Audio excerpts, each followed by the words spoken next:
problem with the lights? Let's see if everybody can see. Okay. I think this is Okay. yeah. This is how it's supposed to be. This is how it has been here all the time. Yeah. Excellent. And if you raise the word, then Yeah, I can write. Probably something, it's yeah. possible to switch off these two lamps. Just Why? try and switch it off, actually. It doesn't seem to go on. Usually they don't.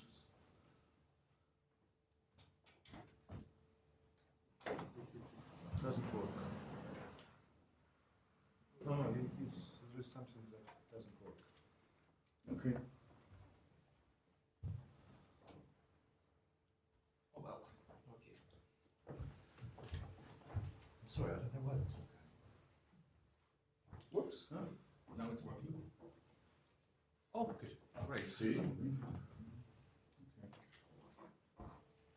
Right. Hi everybody. So we have now a week of relative quiet between two workshops. Although of course we have crowds of people coming for BMC and BAMC coming to the institute, and actually I think there will be some talks at the institute. So we will actually see these crowds.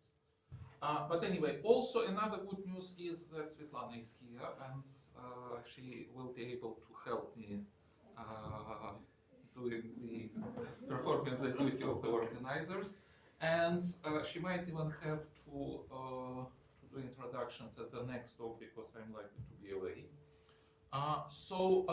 Just to remind you, as you may have noticed, the screen is doing strange things. The screen with all the announcements of the seminars, and for today it currently shows only talks at BMC and not our talks. So just in case, our next talk will be on Thursday at 12:30, and Tuesday and Wednesday we will have relaxing and easygoing days. And So- when? Sorry? And when? 12:30. 12:30. So Thursday at 12:30. Yes. Friday will be a Good Friday. I don't even know whether I guess the institute would still be. I mean, it would be possible to come and work at the institute, but I suspect the staff would probably be out of the institute.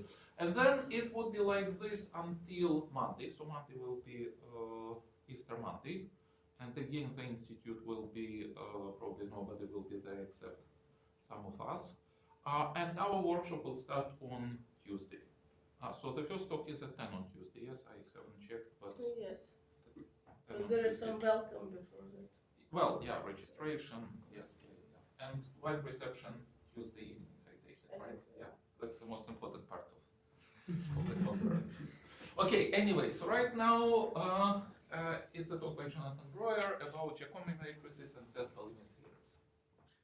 Thank you very much. I'd like to thank the organizers for the opportunity to be here. It's always a pleasure to be at the Newton Institute, and also for the opportunity to attend last week's stimulating workshop, and lastly for the opportunity to give a talk here. So I'm going to talk about a certain connection between random matrix theory and Jacobi matrices. I'm assuming that the crowd here is more familiar with perhaps Jacobi matrices, although that's not necessary to understand the talk.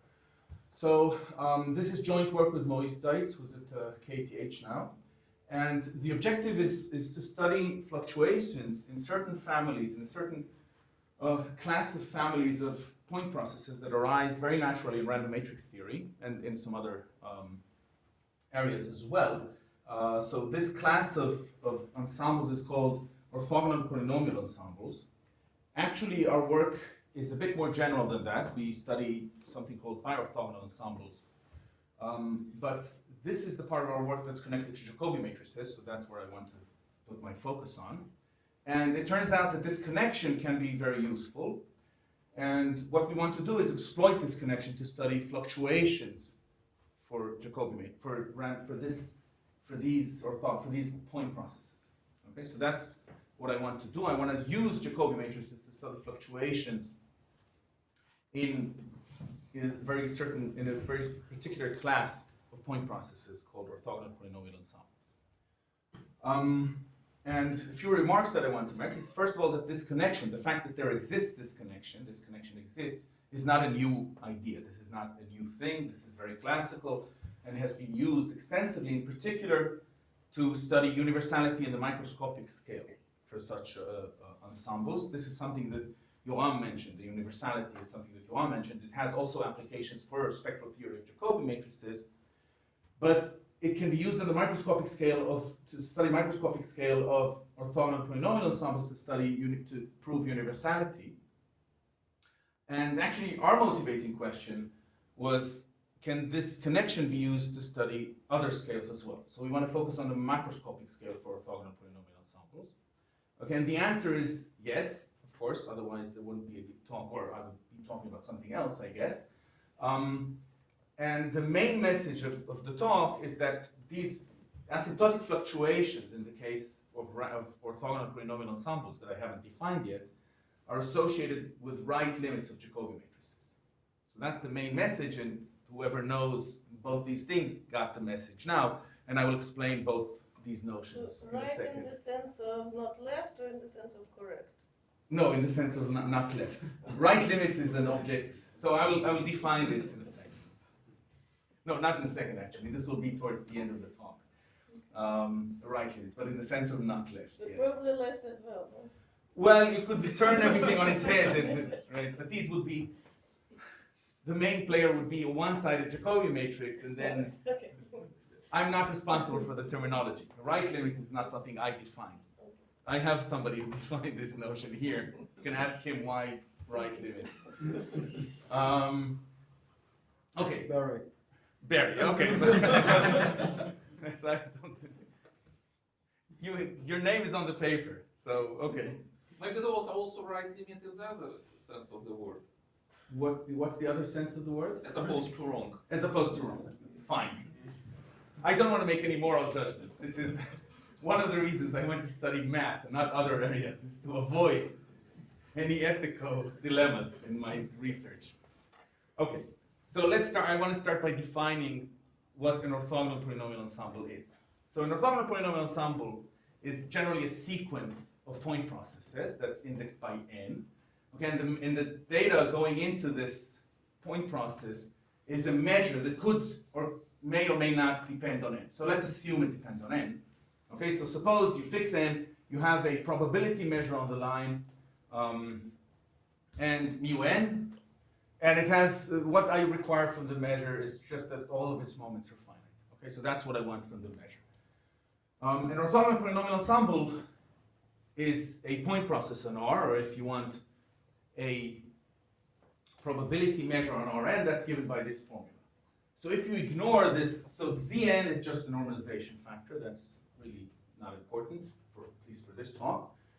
If you ignore this prefactor, you see that this is just a product.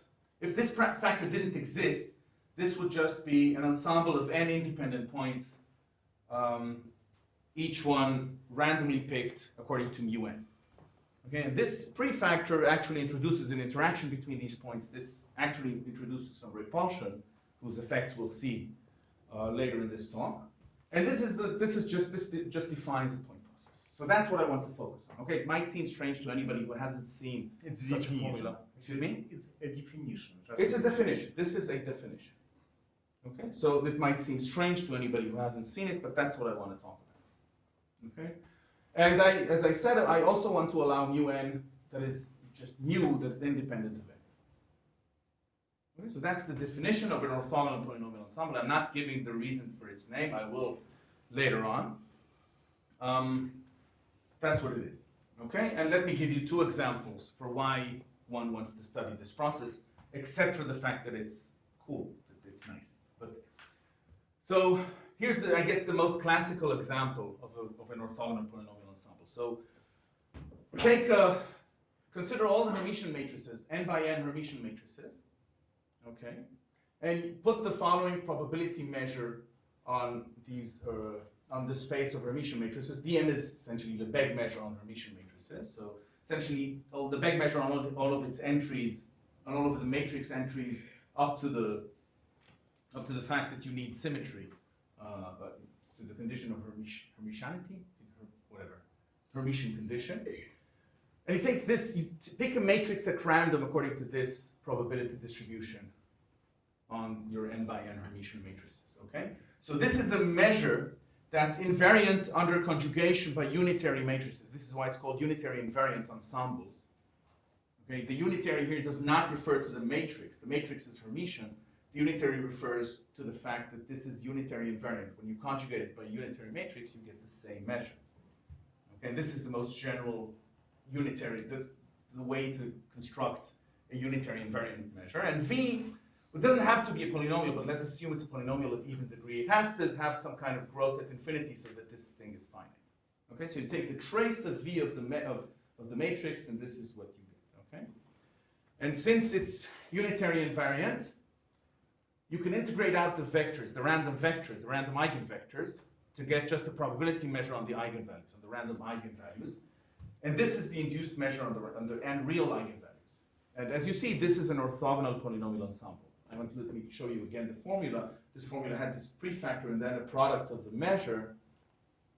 This again has exactly this prefactor, lambda I minus lambda j squared, and you have this funny product over n. This right now d mu n is e to the minus n v of x dx.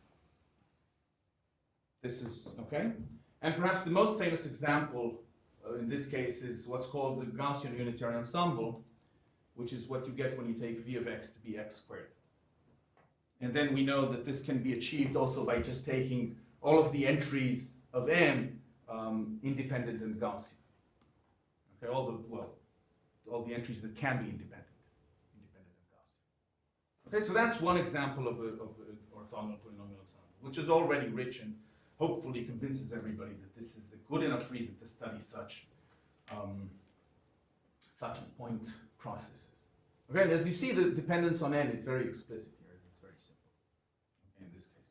Let me give you a totally different example now. So here's a very different example. Let me construct it for you. So suppose you have a hexagon. Okay, ABC stands for the lengths of its sides. Okay, that doesn't really matter now. So you have a hexagon here, and you have tiles. You have lozenges here. A red one, a green one, a blue one. The green one and the blue one are mirror images of each other, and the red one is a special guy. And what we want to do is we want to try and tile this hexagon with these lozenges. Okay? There's a finite number of possibilities to do this. Here's one. Okay, this is a nice one. And we want to take we want a probability measure, we want a point process, so we're going to take uniform measure on all possible tilings of this hexagon with these lozenges. Okay, so you take a uniform measure on all possible tilings. That's just a finite number.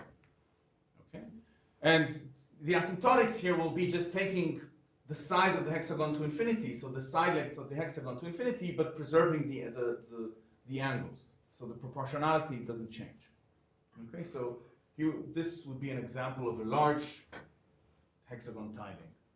Okay, so this would be sort of an asymptotic picture, and you can see already that there's some randomness here, but there's something nice.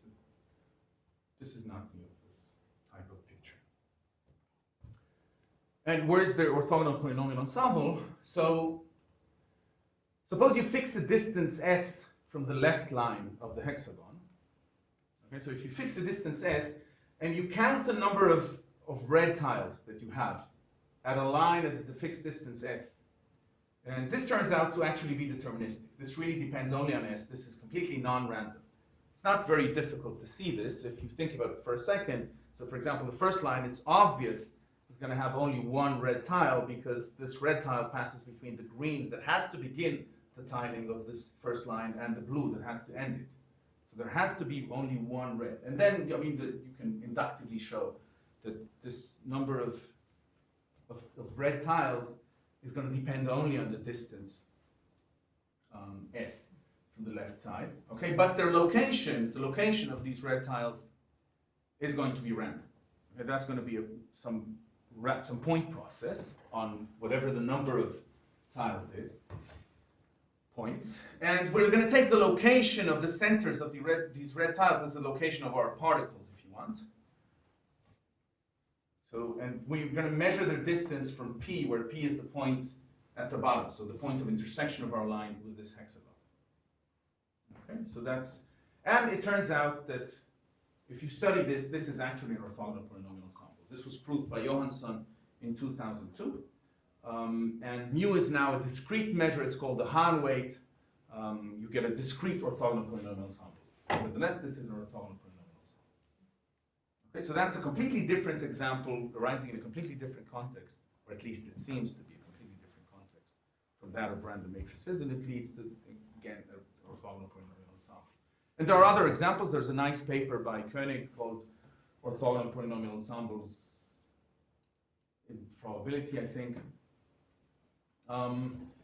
And you get examples of orthogonal polynomial ensembles from random growth models, random permutations, and actually what I think is really common to all of them, this is definitely common to the two examples that I just showed you, is that these arise when you study non-intersecting random walks and their intersection with a line.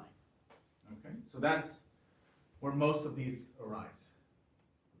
So that's one reason, at least I hope you can be convinced that this is not completely uninteresting. Another reason to study these orthogonal polynomial ensembles is that actually you can say something about them and they're interesting.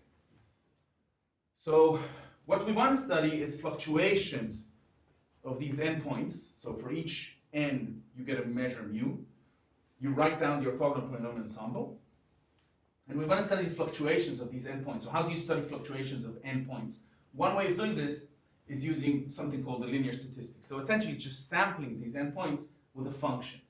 So you take a function f, given some function f, you just sum it over all the endpoints, you get a random variable that we can call xf. Okay, so xf of n, that's xf, that's just the sum of f over all the random points at level n. Okay, so that's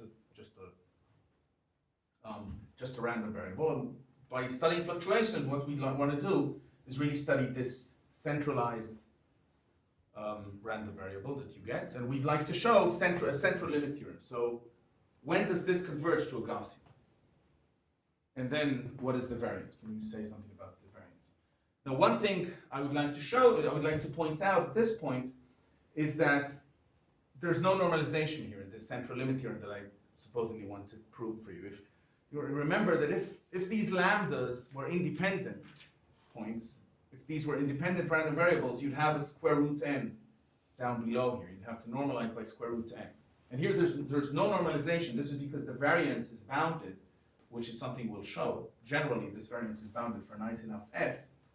And the reason for the boundedness of the variance is exactly this prefactor of lambda I minus lambda j squared, which introduces the repulsion. So that's some kind of rigidity on the motion of these points, of these lambdas. Okay, so before I formulate our main result, it's very close, I'm just going to formulate the theorem, I need some notation. Okay, so again, I remind you that to construct an orthogonal polynomial ensemble, I need a measure. I need mu, which might depend on n. Okay, so I'm given a measure mu n. And for this measure mu n, I take polynomials. I take the orthonormal polynomials associated with this measure. Okay, so that's, I'm assuming most people know how you get these. You just take, if you want, you just take 1x, x squared, and so on. You Gram-Schmidt them in L2 of mu. You can do this because we're assuming that mu has finite moments. Okay, and this is very famous, it's very classical, that these polynomials satisfy a recurrence relation. And this recurrence relation is just given by parameters b and a, b's and a's, okay? Again, since I'm assuming that mu generally depends on n, I'm going to let the parameters depend on n as well. So these will be aj of n and bj of n. These would be the parameters. And there's a way to write this recurrence relation in matrix form. So that's the connection to spectral theory, I guess. This is just a rewriting of these equations in matrix form, and you see that it shows that this vector of polynomials is actually an eigenvector. If you fix x, this is actually an eigenvector of the matrix, or generalized eigenvector of this matrix with eigenvalue x. Okay, so again, the data that you get to construct the orthogonal polynomial ensemble is you get a measure that has finite moments, you construct your orthogonal polynomial ensemble, okay? And what I want you to consider is these recurrence coefficients that you get when you get this measure mu, okay? So you have mu and you have recurrence coefficients, and you construct the orthogonal polynomial ensemble, okay? So here's a theorem. So assume that for any L, for any fixed L and Z, you have that an plus L, so this might depend on n as well, converges to A as n goes to infinity, and Bn plus L, that depends on n as well, converges to B, then for any polynomial with real coefficients, so I'm going to assume here that f is really a nice function, it's a polynomial, okay, with real coefficients, I have a central limit theorem, where these are some funny, these look like Fourier coefficients, which is why we let them, these are actually Fourier coefficients of something, of f composed with something that I'll talk about it soon. And you see something that reminds you maybe of Sego's theorem, if you've seen that. So this would be the variance that you get. So there's a central limit theorem. So let me say something about this condition. Maybe it might be a good idea to write something down, just so it's clear. So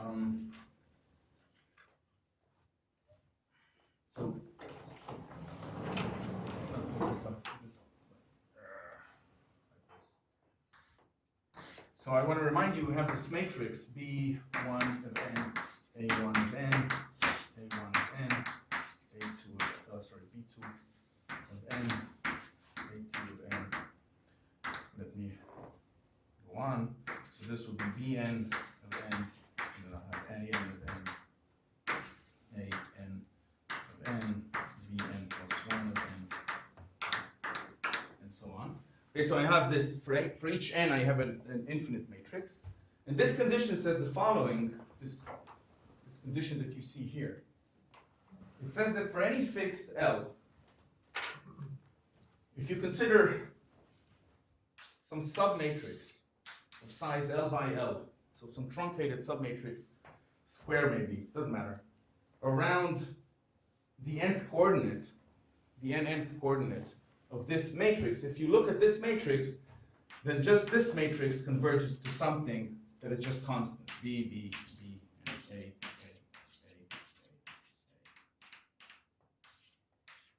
So this is what this condition somehow means. And for any fixed size. And what we say is that if you know this, then immediately you get a central limit theorem for this process. That's the main result. I want to note something. So this might seem a bit strange that we want to consider just polynomials. So we can actually make this work for other functions as well, if under some conditions on the measure. So if you have this condition, so this is some technical condition on the measure, which means that somehow the measure has nice decay, it's infinity.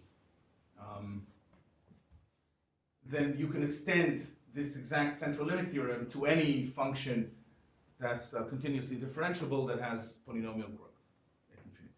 Okay, so this is just an extension, and the corollary is that if you fix your measure mu to be some measure with compact support, then this theorem actually holds for any function that has for any continuously differentiable function that has polynomial growth. Okay, so basically any continuously differentiable function, because the measure is, well, it's compactly supported, so you can always make the function outside nice. Okay, so that's the basic theorem. I want to make some remarks. Note that I've only talked about the fluctuations. So I really only talked about the fluctuations around the mean. I haven't said anything about the mean. I want to say something about the mean. So this random variable, you can take its mean. And when the limit of this mean exists, you define your measure d nu to be the limiting measure of this empirical mean, of this averaged empirical distribution. And as it turns out, the d nu is exactly what's called the density of states, or the density, I don't know, I guess the density of states measure. Whatever, it's the thing for J. Okay, it's what you think it is for J. It's exactly the limit of the counting measure of the eigenvalues for your matrix J, for your Jacobi matrix J. It's exactly the same thing. When this exists, it doesn't necessarily have to exist. Okay. And in these theorems, in these central limit theorems, the support of mu actually plays a crucial role. So if the support of mu is not an interval, we know that generally there isn't a central limit theorem. We know that this is just generally not true. And there's a reason, I can talk about it later. And this condition actually means that this implies that the support of u is an interval, indeed. So if you have this, then you know that the support of this, so it makes sense. This condition really makes sense. So you can't have multi-cut model. Excuse me? You can't have multi-cut models. Right. Well, we have a theorem for the multi-cut model, but we know that the multi-cut model does not have a central limit theorem. So we have a different theorem that somehow tells you something about the multi-cut model, but we don't exactly know what it tells you. So I'll talk about this later. So some examples of applications. So I introduced two examples earlier. I spoke about the unitary invariant ensembles. And the question is, can we say something about these with our theorem? And the answer is yes. So first of all, I should note that we're not the first ones to say anything about these ensembles. So Johansson was the first one to study central limit theorems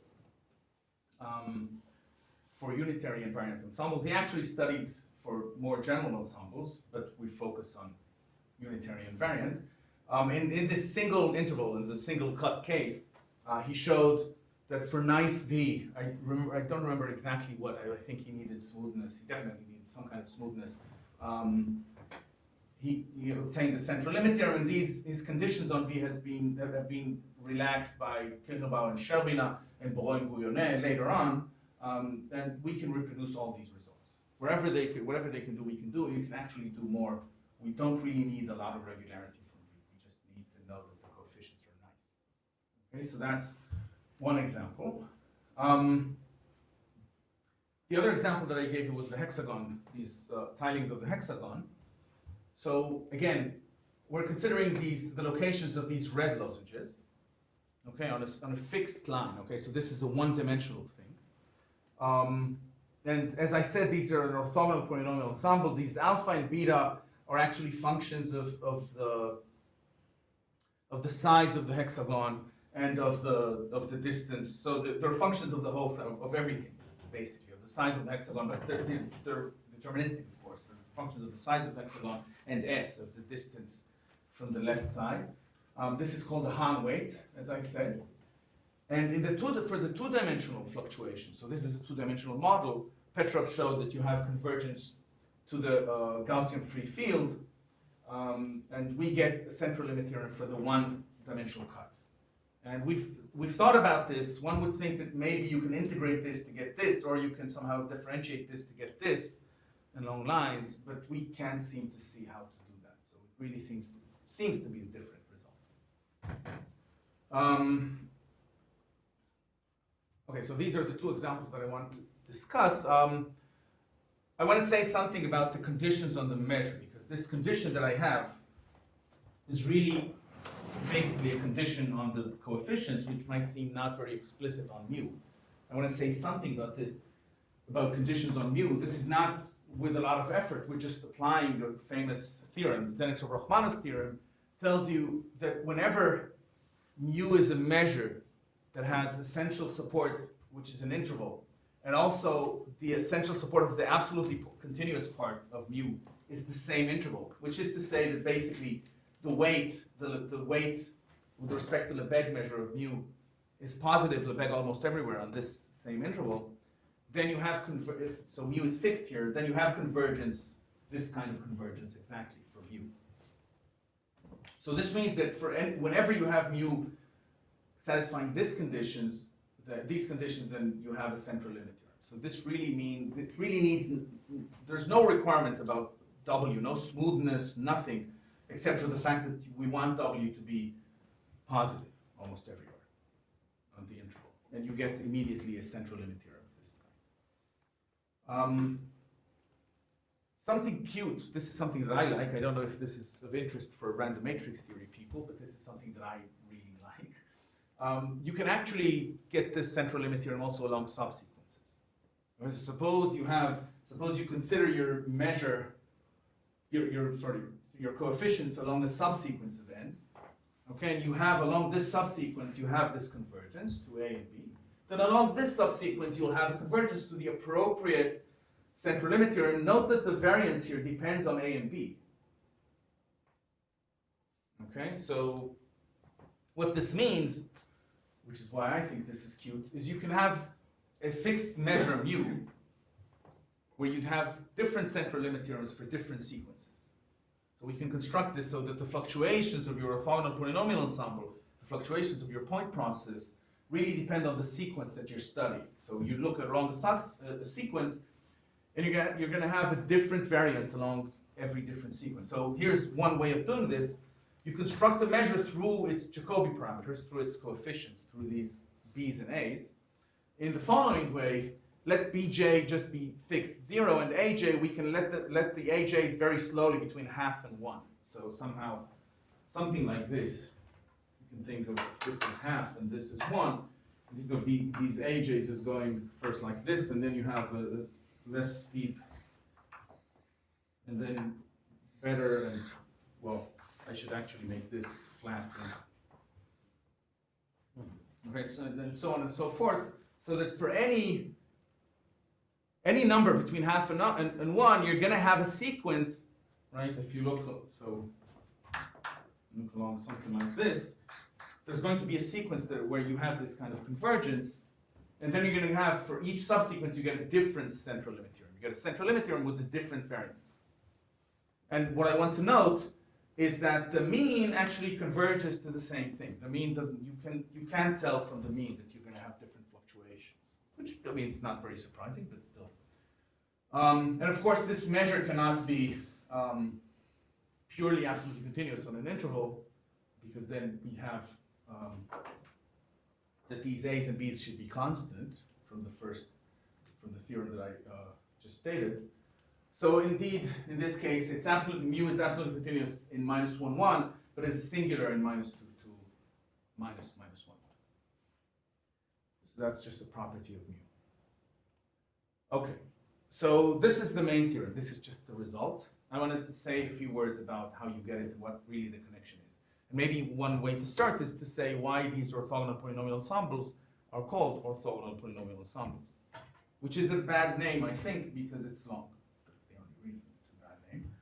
So I remind you, this is the probability measure on Rn that we're studying. This is the square of van der Waals determinant. So there's a cute manipulation that you can do on the square of a van der Waals determinant by adding rows and columns. Well, it depends. There's a very nice computation that you can do to show that you can replace this determinant with a determinant of the kernel, of this kernel. This is called the Christoffel-Darboux kernel. I remind you, the PJs are the, so I'm fixing n now. For mu is, let's say mu is fixed, but that doesn't really depend on anything. These are the orthonormal polynomials with respect to mu. So this is called the Christoffel-Darboux kernel. And you can replace the determinant here by just the determinant of Kn on lambda I lambda j. It's not very difficult to see. So this means that this process is something called the determinantal point process, which says the following. If you look at this is the moment generating function for xf. This is the random variable is xf. This is the moment generating function. It has this very nice determinantal structure. So this moment generating function is a Fredholm determinant, where the operator that you take the determinant of is almost a multiplication operator. You need to apply Kn before you apply. Okay, so that's sort of a truncated multiplication operator by e to the tf minus I. And what this means, so you have very nice formulas for the mean and the variance. So the mean of a linear statistic is just the integral of this statistic with respect to the diagonal of the Christoffel-Darboux kernel, and the variance is just this formula. So these are formulas you get for free. This is just algebra. You get it out of this. You expand the determinant, you immediately get this. These formulas. Okay, so the reason for the name orthogonal polynomial ensemble is that if you study, whatever you want to know about the asymptotics of this process, you can get from studying the asymptotics of the orthogonal polynomial somehow. So that's the connection. That's the basic connection. So let me show you. Let's compute the variance. Okay, let's see what you can do with the variance for a general orthogonal polynomial ensemble. What can you do? And in order to do this, I want to remind you or tell you about something called the Christoffel-Darboux formula. So if this is the definition of the Christoffel-Darboux kernel, right, from before. And if you apply just the recurrence relation that you have to Pj, you get this formula immediately out. This is not difficult. It's like the Green's formula for solutions of boundary value problems. And now let's plug this into the definition of the variance. So the variance, this is the definition of the variance. Now note that there's a symmetry between x and y. And Kn is symmetric as well in x and y. So I can symmetrize. I can just replace x by y and show that this formula is exactly this thing. Okay? Well, you need something more. You need to know the fact that this kernel, if you integrate this kernel d mu of y, you just get you integrate the square of this kernel d mu of y, you get Kn of xx. That's a reproducing property of this kernel. That's because it's a projection kernel. So you get, this is just symmetrization of this variance. And now let's plug in the Christoffel-Darboux formula. So if we divide f of x minus f of y squared by x minus y squared, multiply by x minus y squared, you get exactly this thing, which is just this complicated looking guy. But note now that if you could take this out, if you take this factor out, you get an integral of this function of the orthogonal polynomials. And now you can use orthogonality, right? Because you have Pn of x, so for example, you get Pn squared of x, Pn minus 1 squared of y, d mu of x, d mu of y. That's just 1. And the cross term will vanish because you get Pn of x, Pn minus 1 of x, d mu of x. That's going to vanish. So you get a constant if you can do this. So let's see, if this was bounded, this is what you'd get.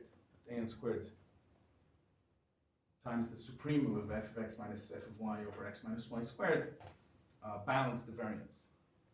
Which immediately says that if the a's are bounded, the variance is bounded for Lipschitz functions. So for nice enough functions, you get that the variance is bounded. So essentially, this comes from the repulsion of the eigenvalues. This is a very simple calculation that I like. And it immediately shows it that the variance is bounded. So it's very different from what you would think, from what you know you'd get for independent points. Moreover, if f was a polynomial here, you could write this as a sum of products of polynomials in x and y that you could expand then in terms of Pn, of pj's and pi's of y, so pj's of x and pj's of y, to show that this variance really depends on a finite number of an's and bn's. Okay, so this immediately shows that if you have convergence, an plus k, so if you have this type of convergence, this thing that I just wrote down, the variance will have a limit. So this arouses your suspicion that you're going to have a central limit theorem under this condition. But of course, this is not enough. You need to show that all of the cumulants converge to 0. Okay, so that's somehow a basic first step towards the proof of the main theorem. But I want to say something more general. I want to address also the multicut case and return to what I said was the main message of the talk, that right limits somehow determine these fluctuations. So here are these not wrong limits. This is what I promised in the beginning. So I want to define what a right limit is. You'll see this is essentially what we spoke about. Okay, a two-sided Jacobi matrix will be a right limit of a sequence of Jacobi matrices if exactly what I wrote here is what happens. Okay, so a graphical way of seeing this, if you want, and I think this is the reason why Barry called it right limit,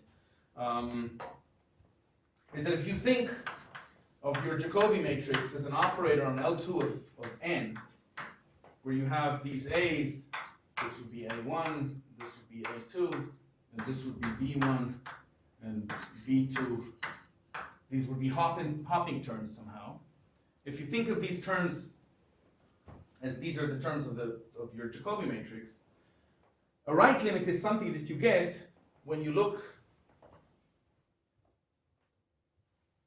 at some fixed size window around the point, and you somehow go to infinity on the right. So a right limit would be something that this block looks more and more like finite blocks of. This is a grammatically incorrect sentence, but it means what I want it to mean.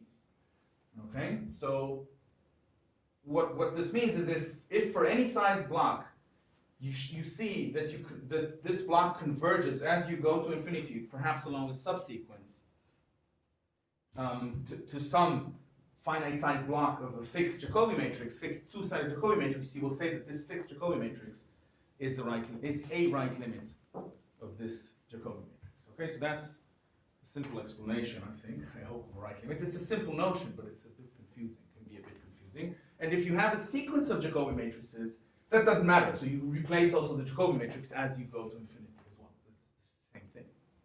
Okay, so that would be a right limit of a sequence of Jacobi matrices. Okay, and I should say something. So this is not our invention, as I said before. They were introduced, right limits, by Johann Last and Barry Simon in 1909. They've been used extensively, I think. Well, I don't know. They definitely have been used extensively to study absolutely continuous spectrum. This was the reason they were introduced by Last and Simon. And then by Remling, they were used in 2011. They were also used to study the essential spectrum, also by Last and Simon. And even I have a paper with Barry where we study behavior of power series that has nothing to do with Jacobi matrices, but we just use the analogy. Because, of course, right limits don't have to be right limits of Jacobi matrices. They can be right limits of a sequence. So we use this notion as well. So here is another application of this notion. Let me give an example that is relevant here. So suppose you know that this an plus k of n and bn plus k of a converges to exactly this convergence. Then you have a unique right limit, and this unique right limit is this matrix, which is called the Laurent matrix. A Laurent matrix is a two-sided matrix with constant diagonals. That's just a fancy name for a simple matrix. So this is a Laurent matrix. If you think of this extended in both sides, this is a Laurent matrix. So that's going to be a unique right limit. A unique right limit doesn't necessarily have to exist. But if the Jacobi matrix is bounded, then compactness means that there is a right limit. And if Jn is fixed, again, you're going to have convergence. This type of funny convergence can be reduced to this very simple convergence. So if J is just a fixed Jacobi matrix, convergence to a Laurent matrix is just this convergence of the coefficients, just standard convergence of the coefficients. So I want to reformulate our central limit theorem in the language of right limits now, and then this is sort of as a preparation for a more general theorem. So for a Laurent matrix, I'm going to define the Laurent polynomial. So you can forget about the Laurent matrix. So Laurent polynomial is, well, we all know what a Laurent polynomial is. So take a Laurent polynomial. The associated Laurent matrix is the matrix that has the coefficients of the polynomials on its diagonals. Okay, so the main diagonal will have S0 on it all along the main diagonal. The one above the main diagonal will have S1, and so on for I guess S1. Well, it's confusing. And so on. Okay, so for each Laurent matrix, with each Laurent matrix, you can associate a Laurent, or if it's finite, it's a Laurent polynomial. Okay, and here's a reformulation of the theorem that I just mentioned. So suppose that you have a right limit of your sequence of Jacobi matrix, which is a Laurent matrix, okay? And you have a Laurent polynomial that's associated with it, okay? Let's call it S, okay? Then for any polynomial with real coefficients, you have convergence along this subsequence to a Gaussian, and now you can see that really the variance really is composed of Fourier coefficients, and these Fourier coefficients are just f, just the Fourier coefficients of f composed with this Laurent polynomial. Okay, so that's where you get the variance from, and that's a very natural thing. So that's just a reformulation of the theorem that I already noted. And here's a more general limit theorem, which holds also for multicut. But here, for this theorem, I need mu to be fixed. So that's a bit of a problem here, but that's at least that's what we have. So suppose you have a fixed bounded Jacobi matrix, and you have a right limit along the subsequence nj. Okay, so that's a first assumption. And now I want to define the truncations of J. So that's just going to be, suppose I have a matrix. I have a matrix J. The truncation of J is just going to be take a finite box, n by m. Okay, so that's Jm. That's going to be Jm. And let P minus be the projection onto the left-hand side. So essentially P minus is just this projection onto this half of the matrix. Then for any, again, polynomial with real coefficients, we have that these fluctuations, right? So this is the centralized moment generating function. You have the following formula for the limit. Okay, so this is much more complicated than what you'd expect for a Gaussian. Gaussian, right? Gaussian has a nice, simple moment generating function, but still, it is what it is. Okay, so you can, if you want to know what this is, you need to consider the right limit of J along the subsequence. You take truncations of J, you apply F, then you apply the projection onto the left-hand side, and you take the determinant and you look at this. And you take, and in the end, after you compute this, you take m to infinity. So if this exists, the limit of this exists, the limit of, so as long as you have a right limit along the subsequence, this limit exists, and whatever you get from here, it exactly determines your fluctuations, the asymptotic fluctuations. And basically, this is all I can say about this formula, just what this is. You need to compute it using the right limit. And I wish I could say more. And it's interesting to understand really what this means. So for example, if it's a two-periodic, if the right limit is two-periodic, this would be associated with a two-cut case, with where you have generally, not necessarily, but generally, you'd have that your density of states will be supported on a two-interval set. And then there are some results about these asymptotic fluctuations by Sherbina and Borok-Houyonet.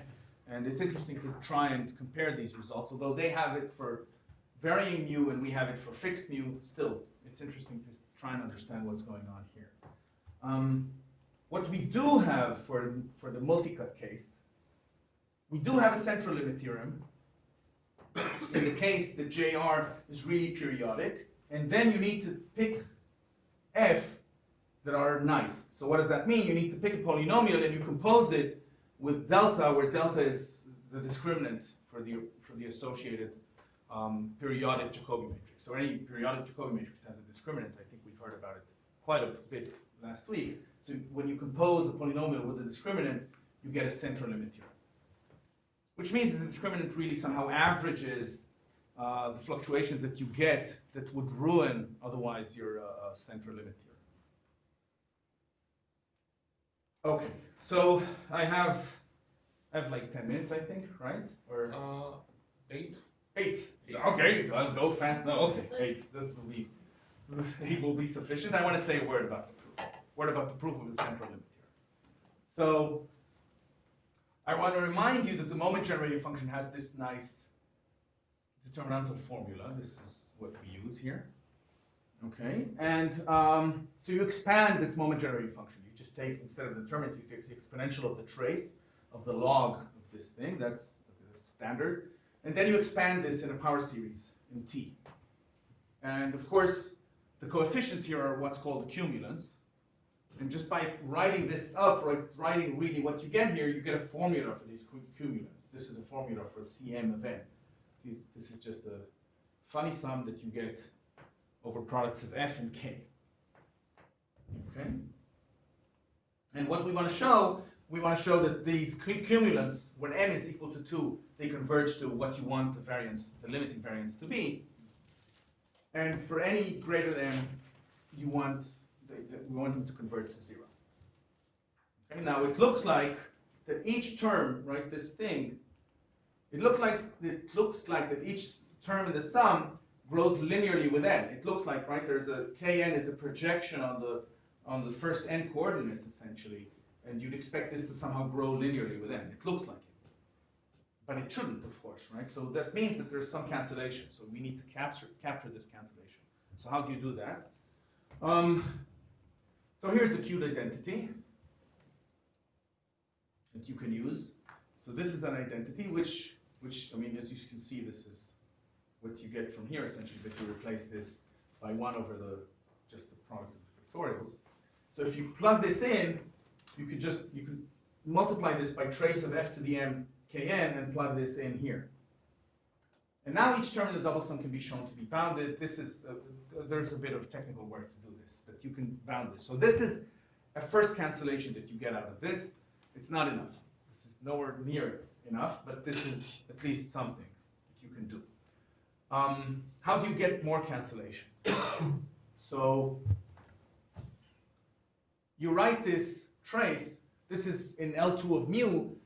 Now we use the spectral theorem to replace these f's and kn by the appropriate matrix valued functions. So f of j, there's going to be a polynomial in j, and kn is just, as I said, the projection onto the first n coordinates. Okay, so I replace these by the appropriate matrices. And now the important part, the really important part of everything that we do is the fact that j is banded, right? So that's very important. The Jacobi matrix is a banded matrix. And so if f is a polynomial, f of j is also a banded matrix. Which means that when you look at this thing, you subtract trace of f of j to the m, you can convince yourself that really this depends on a finite and fixed number of recurrence coefficients around n. This is quite standard actually in various other places. It's been done. So if this depends only on a finite number of recurrence coefficients, this means, this immediately implies this, what we like to call a universality principle or a comparison principle. If you have two Jacobi matrices that have the same right limit along the same subsequence, they're going to have the same asymptotic fluctuations. So if you want to get a central limit theorem, all you need to do is find the Jacobi matrix for which you can prove a central limit theorem. Just one that has the appropriate right limit, right? The same right limit that J1 has. And the good, suppose that J has a Laurent matrix as a right limit, you can take J to be a matrix with constant coefficients on its diagonals and just prove a central limit theorem for that. Okay, so that's how you do this. This is called a Toeplitz matrix. And then you need to compute the central limit theorem for this special case. And here we use the following lemma. It's not very difficult. It's a technical operator theoretic lemma that really follows, well, I shouldn't say straightforwardly, but it follows from a formula, from this formula by Erhard, which is also a, well, you can say as a generalization of Segler's theorem, a certain generalization of Segler's theorem. And you can see here why this thing really tells you why you get this Segel form of the variance and the limit. Okay, so this is the final step of the proof of the central limit theorem just the central limit theorem, okay, so not the general limit theorem for asymptotics. I want to say a few words about some extensions and a bit about what we want to do more. So the first extension that I want to comment about is that this work is not limited to Jacobi matrices, so it's not limited to orthogonal polynomial ensembles. As I said in the beginning, we can also treat what's called biorthogonal ensembles as long as they have a recurrence. So what's really essential here is that you have a recurrence matrix that's banded. That's really important. That's the single important thing that you have, that you need. And so we can treat what's called the two-matrix model. We can treat also eigenvalues or singular values of products of Geneva random matrices. These are all known to not be orthogonal polynomial ensembles, but biorthogonal ensembles that have a recurrence. So this essentially the same method works there. Another thing that we've already actually done, at least partially, is a mesoscopic central limit theorem. So what does that mean? As I said at the beginning, microscopic universality really treats the microscopic scale. We wanted to treat the macroscopic scale or other scales. One can also ask a question about what happens when you shrink the scales where you study fluctuations, but not like 1 over n. So you have an infinite number of points in an interval that you're looking at, but it's this number of points. It's not right. It's not proportional to n. It's like n to the alpha, the number of points. And we can do that with a similar with a similar method where we study the Green's function, except for instead of J, right, which makes sense to study mesoscopic scales. So you study Green's function as it approaches the line. And here, what's really important is actually a Cohn-Thomas estimate, because Cohn-Thomas estimate means that your Green's matrix is almost banded, right? So it's exponentially decaying as you go to infinity. Somehow the tails are exponentially decaying. What's still open is what happens when the power, right? So remember, we have this prefactor of lambda I minus lambda j squared. What happens if you replace this by beta? These are other invariant ensembles. We can't touch this, unfortunately. We want to do something. We really don't know how to approach this. But we haven't given up. We're just thinking about this. So that's somehow open, and I'm sure that something can be done. And the last thing, which is why I sort of began to be interested in that, is how do you go from this defined spectral properties of Jacobi matrices? So if you look at a Jacobi matrix, a finite Jacobi matrix, you can look at its eigenvalues. These eigenvalues are in a certain sense averages of these orthogonal polynomial ensembles. So can you deduce anything about the eigenvalues, about the regularity properties of these eigenvalues, from knowing that you have a central limit theorem from some control of the variance of these orthogonal polynomial ensembles, and so on and so on. So that's all I wanted to say. Thank you very much for your attention. Questions? Yes? So how do actually these distributions look like that banded matrices with higher bandwidth correspond to?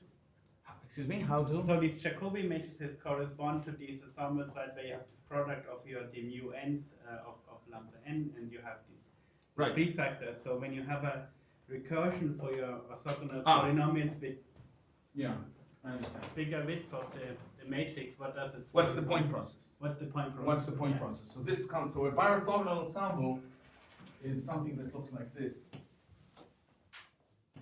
So maybe I start with as I said, you have your, right, so in the case of,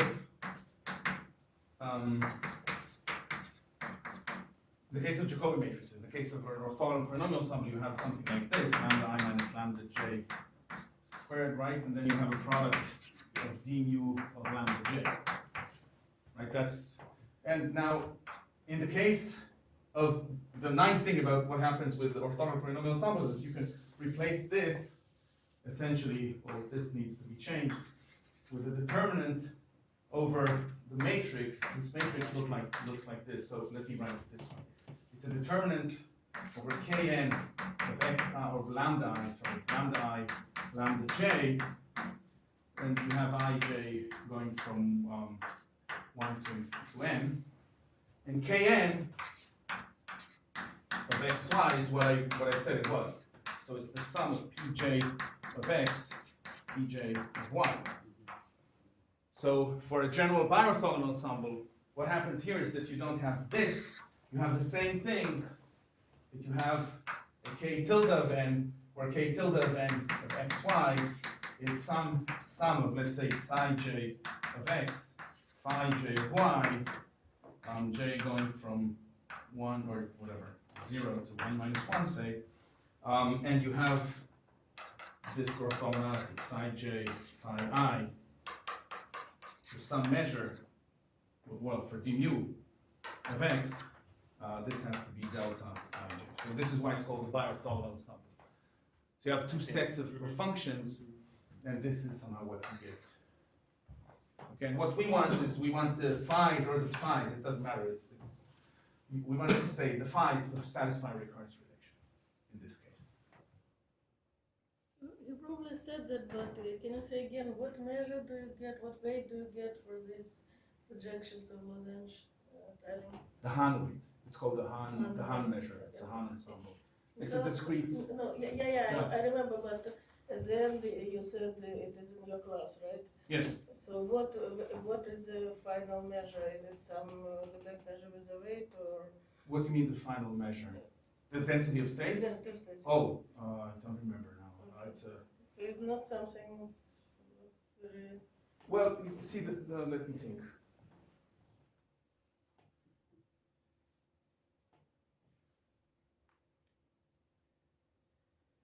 No, I don't remember. I don't want to say something that I don't remember. I mean, the point is that if you want to really get a measure there, right? I mean, we're looking at the fluctuations, we're Yes, subtracting the yes, mean, yes. we're not normalizing mean, we're not rescaling. So essentially, the measure will be spread out over the whole integers somehow. It's not going to be right? It's going to be a discrete, it's going to be a very weird thing. But you need to normalize, and then I mean, you get something. You get something when you normalize your probability measure, your empirical distribution. I don't remember what it is. You solved some relational problem, and I just don't remember. Okay. Yes? Your example that you had where you had different central limit theorems along different subsequences, Yes. can you map that back to eigenvalues of matrix ensembles? So you get So it's a fixed measure. That's a bit difficult to somehow define what the matrix ensemble is going to be. What these you want these things to be eigenvalues of some matrix. I don't know how to do it with a singular measure. I don't know how to write the matrix that you get. So I don't know. This is just a general some toy that I like to play with. It doesn't come from a random matrix.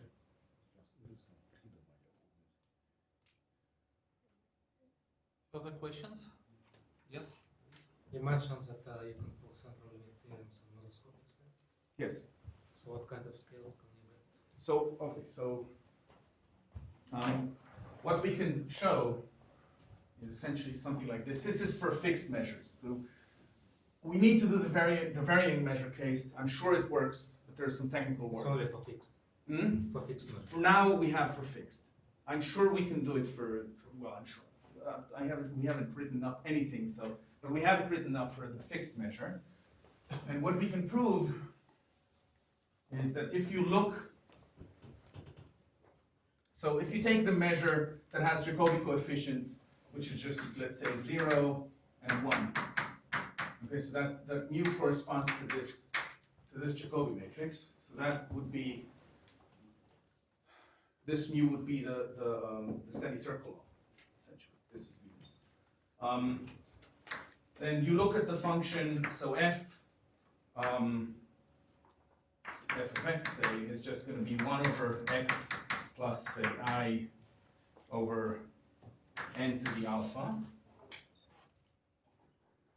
So fn of x is going to be something like this. So, right, this is a function that somehow samples your process on windows that are getting smaller and smaller. So for this measure, we can prove that for any alpha between 0 and 1, actually we don't even need the power law, we can also take log. There is a central limit theorem, so the mean of x f n of n, sorry, the mean of e to the t x f of n minus the mean of x f of n. This converges to a Gaussian, so normal is 0, and here you have the variance up to some, I don't remember what it is, up to some factor is just f of x minus yx. This is the variance, up to some half or pi, I don't know. So this is for a fixed measure mu. And now we can show that if you take a Jacobi matrix, some other Jacobi matrix, so a n and b n, and you know that a n minus 1 decays like, say, n to the minus alpha, and bn decays like n to the minus alpha, we can still get, so not alpha, let's say, eta, we can get the same, we can show that this will have the same asymptotics down to any scale which is larger than eta. So as long as your perturbation goes fast enough, you get the same, you get sufficiently smaller scales for this. So it's mainly a comparison result. This is just a computation for this measure, and then we have a comparison result, which is similar to what we have here. Further questions? Okay, let us thank the speaker again. And I will try to tell them that something is not working here, so hopefully by Thursday it will be. What is not working? Well, I mean, it's supposed when you raise the board the projector is supposed to switch off and this light is supposed to switch on. And when you lower it, then the other way around. That's how everything Something is strange is happening, yeah. Yes. Too many conferences.